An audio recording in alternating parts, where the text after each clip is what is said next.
Jordan and Tara Rose with you guys. Tara, thank you for gifting 5 Young Turks memberships on YouTube. We appreciate you. Jordan, what's next? Take a look at this. You go back to 2019 when GM was on strike for 40 days. Donald Trump was president. Donald Trump did nothing and said nothing to support those striking workers. Do you know who was on the picket line with GM striking workers in 2019? Kamala Harris was. Kamala Harris secured the endorsement of Shawn Fain and the United Auto Workers, the union, yesterday over former President Donald Trump. In a statement on X, they said the mighty UAW is committed to defeating the scab Donald Trump and his billionaire agenda. You can see that post here. And this isn't surprising. UAW President Shawn Fain has been outspoken against President Trump, and the union has historically supported Democrats. Back in January, Shawn Fain previously announced his endorsement for President Joe Biden. Take a look. When I first came into office, we made some headlines by saying that our endorsements would be earned, not freely given.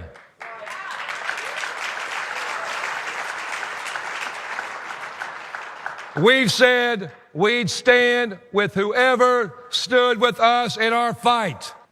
So if our endorsements must be earned, Joe Biden has earned it. But it took a little while for Fain to actually endorse Vice President Harris. Well, why? Apparently, Joe Biden caused a rift between his team and the UAW following the debate in June.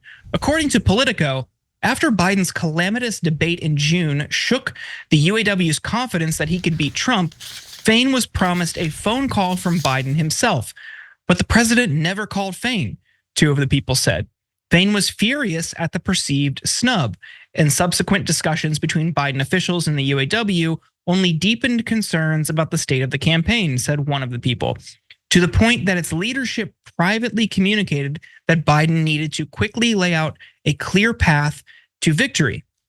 The union's frustration raised fears among some Democrats that it would consider rescinding its endorsement of Biden, though it never took steps to do so, according to 2 of those people.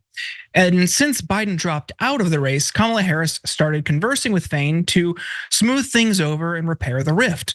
Fain spoke to CNN about a recently reported phone call between the 2 that was crucial in clinching the endorsement. Take a look.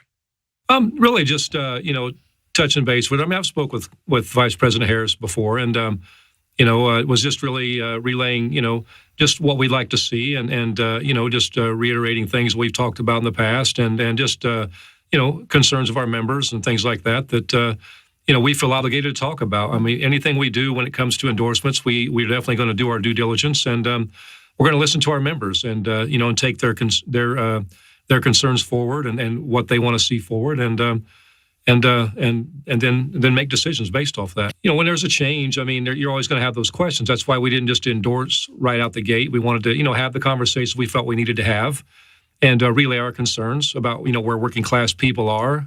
Hey, don't scroll away. Come back. Because before the video continues, we just want to urge you to lend your support to TYT. You power our honest reporting. You do it at tyt.com/team, and we love you for it.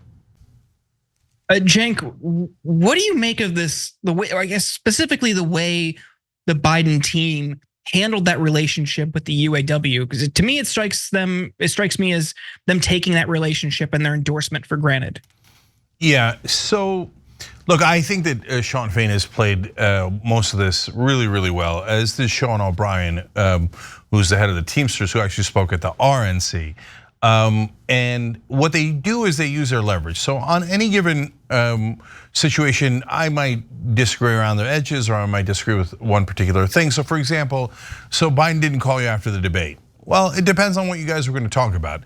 If you're going to talk about something important that you needed, then yeah, he's got to reach back out to you, right? But if you were just checking in and your ego was bruised, brother, Biden was devastated after the debate. I'm not surprised he didn't call you or a lot of other people. Like, he could barely talk to begin with.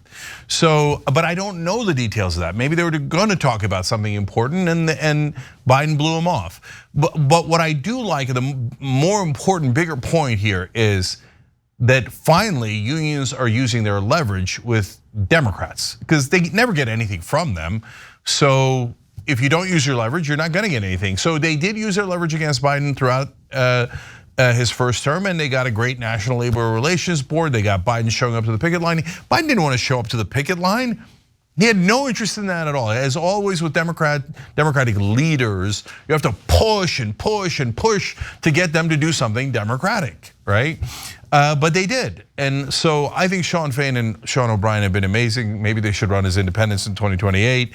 But you'll know that the unions have some sort of leverage when people actually even discuss the PRO Act.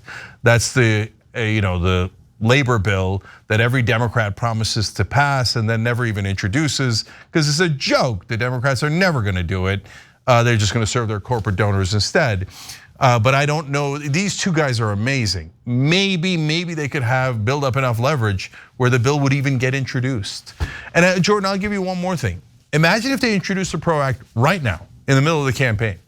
It would force the Republicans to fight against labor. They would have to spend the next 4 months saying, no, we don't want the workers to get higher wages. They should get lower wages. Corporations should win again. It would be brilliant. It would win the election for them. Will the Democrats do that? Of course not, because they don't even want to pass it. Yeah, I know. I like that strategy. I wish they would, and I'm with you. I don't think they will. But we're in a moment right now where there are a lot of eyes on the prospective VP nominee. You and I will be talking about that in the bonus episode. But Shawn Fain, what does he think? Let's take a look. Two names really resonate high with our union. The top name, it was Andy Beshear.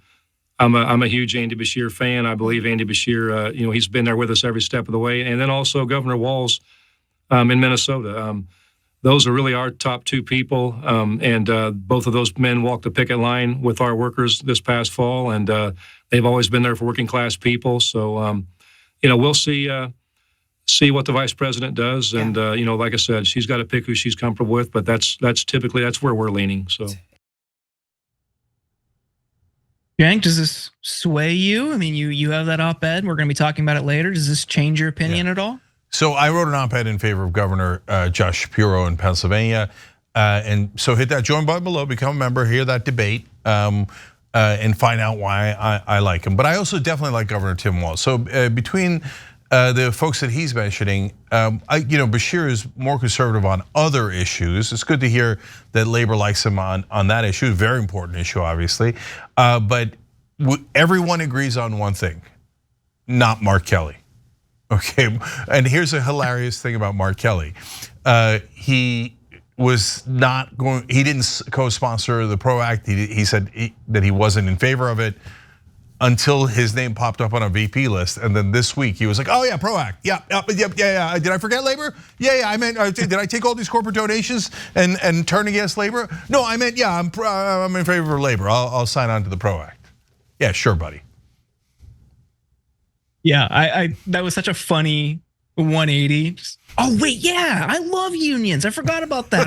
Excuse me, it's so transparent. I think there's arguments to be made for everybody. I think he's the weakest of the names that I've heard, and that I thought was just really telling, because obviously he would want that, but you can't have a VP as a Democrat who just everybody else. I think there are 2 total senators among the Democratic Party who hadn't co-sponsored, and he was one of them. Like, he has no business even being mentioned in those conversations. Yeah, last thing is that the gaslighting is what drives me crazy every time, right?